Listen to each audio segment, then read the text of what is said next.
Olá, bom dia para você. Pode chegar, seja muito bem-vindo. Nós estamos ao vivo, agora são 8 horas 32 minutos pelo horário de Brasília. O convite é o de sempre. Vamos juntos começar o dia bem informados? A partir de agora, você confere as notícias do Brasil e do mundo desta sexta-feira. Vamos de destaques. Conselho Político do Governo de Transição se reúne para tentar definir estratégias. Termina hoje o prazo para atualizar o cadastro único. E falamos também sobre as eleições americanas. Controle da Câmara e do Senado continua indefinido. Estados Unidos anunciam nova ajuda militar para a Ucrânia, desta vez no valor de 400 milhões de dólares. Tudo isso a partir de agora. Nesta manhã, o Conselho Político de Transição, que é composto por representantes de 14 partidos e economistas da equipe de transição, devem se reunir hoje para tentar definir estratégias do novo governo. E ontem, novos integrantes foram nomeados por Geraldo Alckmin, que é o coordenador do gabinete, para o grupo de trabalho. O presidente eleito, Luiz Inácio Lula da Silva, esteve pela primeira vez no CCBB e discursou para a base aliada. Vamos conferir como foi. O presidente eleito, Luiz Inácio Lula da Silva, esteve nesta quinta-feira pela primeira vez no Centro Cultural do Banco do Brasil, onde está instalado o gabinete da equipe de transição. Acompanhado da presidente do PT, Gleisi Hoffmann, e do coordenador da equipe, Geraldo Alckmin, Lula disse que os integrantes da equipe de transição não serão necessariamente ministros de Estado e que o vice, Geraldo Alckmin, não será ministro, diferente do que tem se especulado. Eu fiz questão, primeiro, de colocar o Alckmin como coordenador para que ninguém pensasse que o coordenador vai ser ministro. Ele não disputa a vaga de ministro porque é o vice-presidente da República. Qualquer outro que eu colocasse, esse cara vai ser o coordenador, ele vai ser ministro.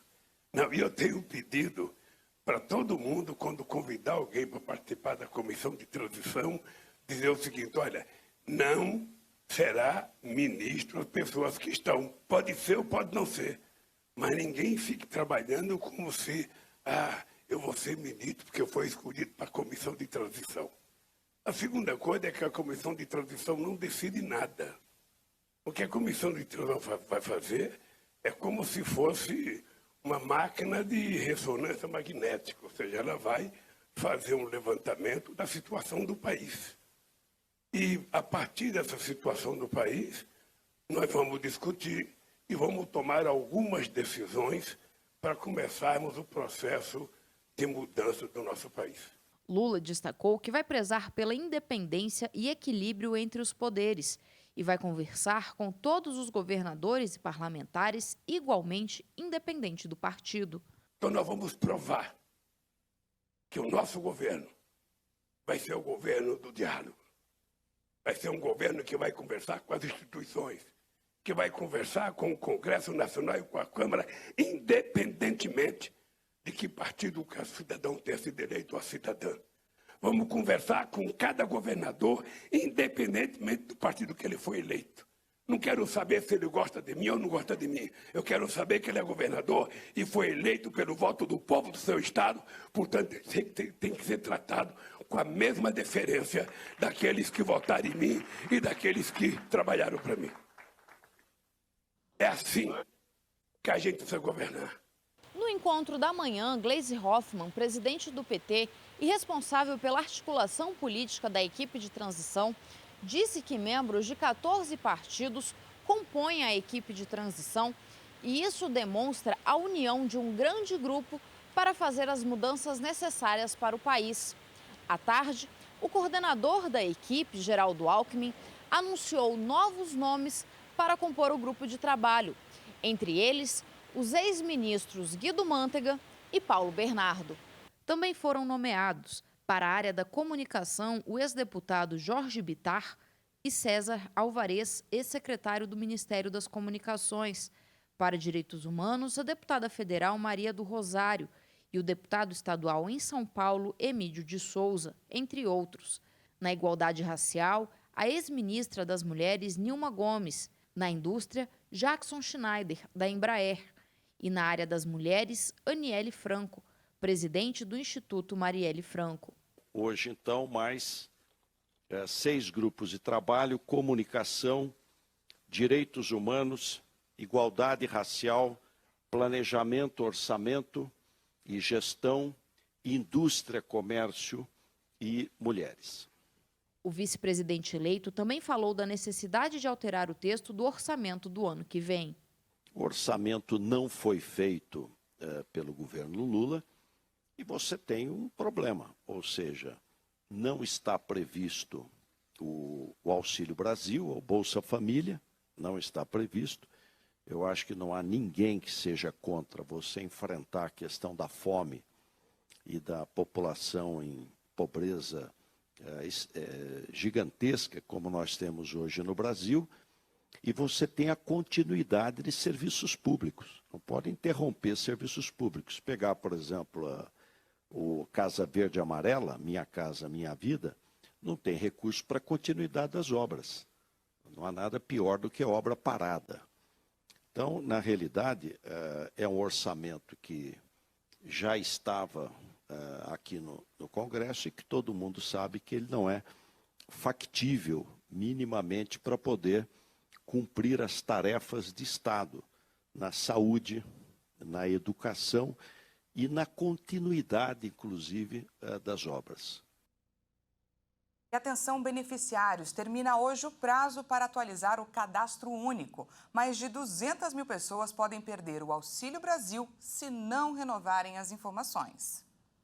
A revisão das informações é uma medida para as famílias do Programa de Transferência de Renda que não atualizam os dados há mais de 2 anos.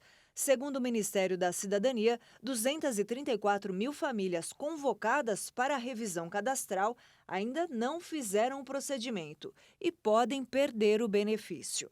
A atualização cadastral deve ser feita a cada 2 anos ou sempre que houver alguma alteração, para assegurar que as informações registradas na base do CadÚnico estejam sempre de acordo com a realidade das famílias.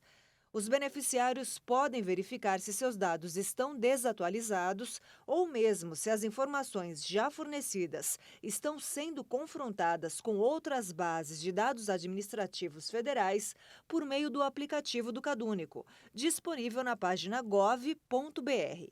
Caso não tenha dado cadastral a ser alterado, o beneficiário pode realizar a atualização pelo próprio aplicativo, sem a necessidade de realizar o procedimento presencial. Mas, se tiver de alterar alguma informação, deve comparecer ao posto de atendimento. Em menos de 2 semanas depois do fim do segundo turno das eleições, deputados da Assembleia Legislativa de São Paulo aceleram um projeto que dá aumento de 50% a salários do governador, do vice e dos secretários de Estado em 2023. Pronta para a votação, a proposta da mesa diretora teve 20 dias de tramitação desde a publicação no Diário Oficial. O texto eleva de R$ 23 mil para R$ 34.500 o salário do governador de São Paulo, o do vice passa para R$ 32.800 e o dos secretários estaduais para R$ 31 mil. O Brasil atualmente registra um déficit habitacional de mais de 5 milhões de moradias, de acordo com o Ministério de Desenvolvimento. O deputado federal Davi Soares, do União Brasil de São Paulo, defendeu na tribuna da Câmara o desenvolvimento de um projeto que garanta aos brasileiros moradia digna como uma das prioridades. Vamos conferir o que ele falou. Independente se votamos contra, a favor do novo governo, que agora assume 1º de janeiro, os problemas permanecem os mesmos. E o déficit habitacional do nosso país não para de crescer. A Grande São Paulo é um exemplo, como o Rio de Janeiro, exemplos.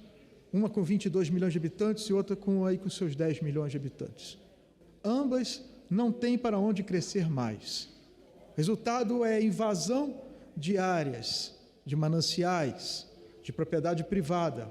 Por que a gente não desenvolveu verdadeiramente um projeto habitacional, como se tinha na época do BNH, que não é referência, mas os apartamentos chegavam a 70 metros quadrados e foi se diminuindo. Ora bolas, nós podemos trabalhar nos planos diretores para que as cidades se orientem, seja na verticalização ou seja mesmo por baixo da terra. Enfim, utilizar o potencial da construção do nosso país que está subutilizado.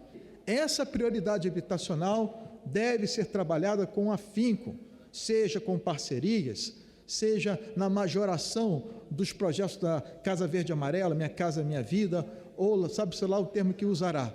Mas o que não pode é ficarmos nesse estado de inércia. A população continua a crescer. Você vê claramente no centro de São Paulo ali uma população no estado de mendicância que não se diminui, muito embora o governo municipal advogue que está dando certo, está longe de ter dado certo. Ainda há muita gente nessa situação de vulnerabilidade. A decência, a ordem e o respeito e o conforto devem ser princípios capilares dessa administração, a qual eu desejo sorte, porque, dando decência para a população, certamente haverá da população a gratidão. Um projeto urgente e extremamente necessário. E agora, mudando de assunto, a gente fala de saúde, porque o Ministério já entrega vacinas contra a Covid para crianças abaixo dos 3 anos de idade com comorbidades.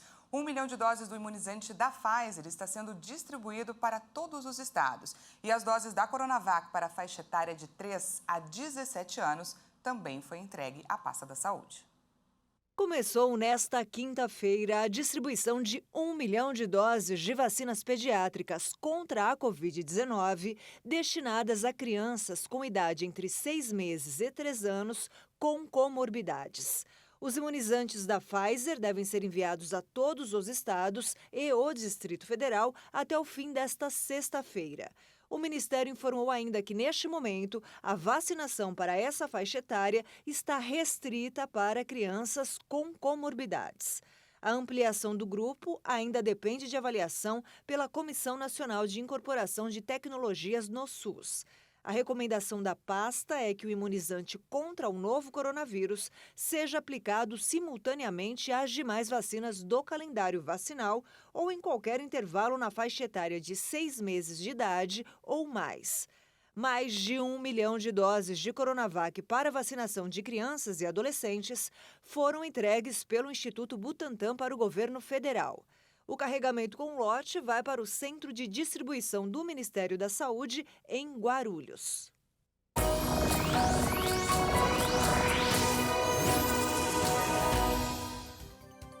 Antes do intervalo, a gente atualiza para você a previsão do tempo.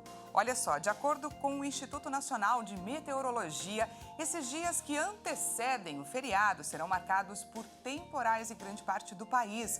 O risco de chuva forte será alto, especialmente aquele horário, à tarde e à noite. Apesar disso, não tem previsão de novas quedas nas temperaturas. Vamos juntos conferir então como ficará o tempo nessa sexta-feira e também no final de semana em algumas cidades aqui do Brasil. A gente começa falando de Brasília, capital do país. Hoje a máxima por lá pode chegar aos 27 graus. No final de semana, a temperatura aumenta um pouco e com ela também aumenta, assim, a possibilidade de chuva. A máxima prevista para o sábado é de 29 graus e para o domingo 28 graus. Em Curitiba, capital do Paraná, o tempo também vai ficar instável. A máxima prevista para hoje é de 27 graus, com previsão de chuvas isoladas a qualquer hora do dia. No sábado, a máxima é de 25 graus e no domingo, 27. Para finalizar, a gente fala aqui de São Paulo. Vamos juntos dar uma olhada em como está o céu aqui na capital paulista, na região do centro. Olha só que lindo, ele está azul, parece que ele tem só uma fininha camada de nuvem. A capital paulista vai enfrentar mais um dia quente, com máxima podendo chegar a 28 graus. No sábado, a temperatura diminui um pouquinho. A máxima não deve passar dos 24 graus. E já no domingo, São Paulo vai enfrentar um dia mais instável, com máxima de 26 graus e previsão de chuva, olha só, a qualquer hora do dia. Vamos para um rápido intervalo e na volta falamos sobre as eleições americanas. Controle da Câmara e do Senado continua indefinido. Estados Unidos anunciam nova ajuda militar para a Ucrânia, desta vez no valor de 400 milhões de dólares. Nós voltamos já.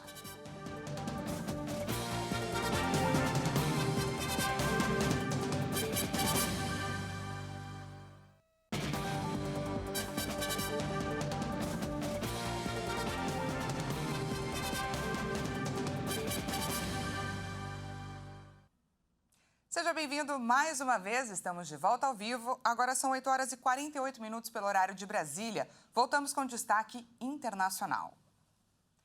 2 dias depois do fechamento das urnas, a contagem de votos continua nos Estados Unidos, em regiões como Arizona, Geórgia e Nevada.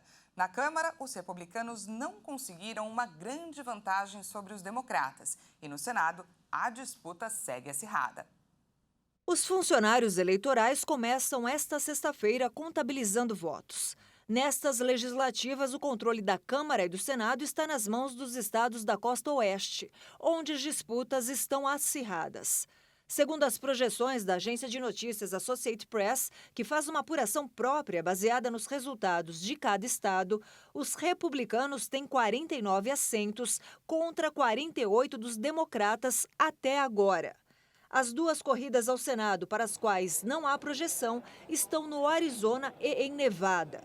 Os 2 estados disputam a contagem de centenas de milhares de cédulas que ainda precisam ser processadas, o que pode levar horas ou até dias. No Arizona, ainda há cerca de 600 mil cédulas a serem contadas. A maioria delas, cerca de 400 mil, está no condado de Maricopa, o mais populoso do estado. Em Nevada, a lei estadual permite que as cédulas por correio sejam recebidas até sábado, desde que postadas no dia da eleição. Isso significa que os condados ainda estão recebendo cédulas para serem contabilizadas. Outra região que ainda está contabilizando cédulas recebidas é o condado de Clark, o maior do estado, que inclui Las Vegas. Na Geórgia, projeções apontam para um segundo turno, já que nem o senador democrata Raphael Warnock, nem seu adversário republicano Herschel Walker receberão 50% dos votos. E a decisão sobre qual partido controlará o Senado ficará para o dia 6 de dezembro. Já na Câmara, os republicanos estão se aproximando da maioria. Também, de acordo com a apuração da agência Associated Press, os republicanos já conquistaram 207 assentos na Câmara contra 184 dos democratas. É preciso ter 218 cadeiras para alcançar a maioria na casa. Segundo informações do Pentágono, o governo norte-americano irá destinar uma nova ajuda militar à Ucrânia. Dessa vez, o valor soma 400 milhões de dólares. Os Estados Unidos vão fornecer um sistema de defesa aérea e mísseis terra-ar para a Ucrânia, como parte de um novo pacote de assistência de segurança avaliado em 400 milhões de dólares. Esse valor equivale a 2,1 bilhões de reais. A informação foi divulgada pelo Pentágono nesta quinta-feira. Com os implacáveis e brutais ataques aéreos da Rússia contra a infraestrutura crítica e civil da Ucrânia, as capacidades adicionais de defesa aérea são fundamentais, disse a secretária de imprensa adjunta do Pentágono, Sabrina Singh. O pacote compreende 4 sistemas de defesa aérea de curto alcance e alta mobilidade, que serão fornecidos à Ucrânia pela primeira vez, assim como mísseis Stinger. O pacote eleva para 18,6 bilhões de dólares a assistência militar dos Estados Unidos para a Ucrânia desde o início da invasão das forças russas em fevereiro. Um oficial da polícia sul-coreana, que era investigado por omissão no caso do tumulto durante um evento em Seul, foi encontrado morto nesta sexta-feira. Na ocasião, 156 pessoas morreram.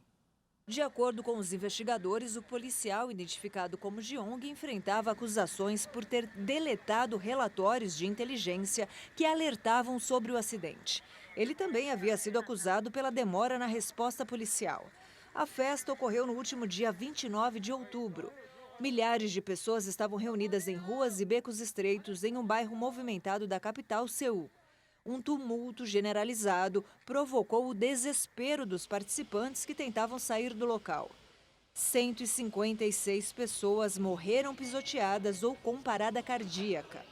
Outras 198 ficaram feridas naquela que foi considerada uma das maiores tragédias do país. De acordo com os investigadores, haviam registros de chamadas de moradores locais avisando a polícia sobre o alto número de pessoas no bairro e o risco de problemas. Durante uma sessão parlamentar, os investigadores apontaram a suspeita de remoção de documentos sobre o acidente e pediram a punição dos responsáveis. Antes disso, a polícia sul-coreana já havia enfrentado críticas sobre como lidou com a tragédia. Um estudo divulgado na cúpula da ONU trouxe um dado alarmante. O ano de 2022 deve bater recorde de emissões de gás carbônico de origem fóssil. As emissões totais deste gás de efeito estufa, o principal causador do aquecimento global, inclusive as procedentes do desmatamento e uso do solo, vão alcançar 40,6 bilhões de toneladas, um pouco abaixo do nível recorde de 2019.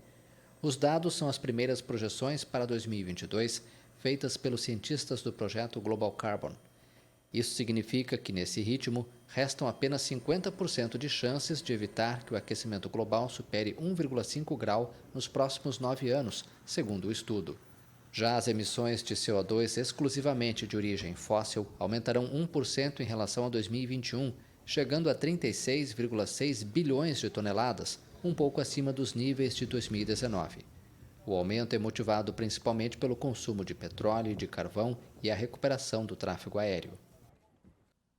E faltam só 9 dias para a Copa do Mundo. Nessa edição do Boletim Esquenta Qatar 2022, Leonardo Félix apresenta pra gente um dos destaques da culinária do país sede do Mundial. Olá, pessoal! Este é o Esquenta Qatar 2022 com informações e curiosidades da Copa do Mundo aqui na nossa programação. O papo de hoje é sobre um dos pratos mais populares da culinária qatari. O araque-nabe são folhas de parreira recheadas geralmente com carne bovina moída ou cordeiro e arroz, temperados com alho, pimenta e coentro. Eu adoro tempero. É um prato comum em quase todo o Oriente Médio, mas no Qatar tem um sabor todo especial. O araque-nabe tem o formato de cone e é frito em óleo com especiarias. É melhor saborear esse prato típico do Qatar com fatias de limão fresco.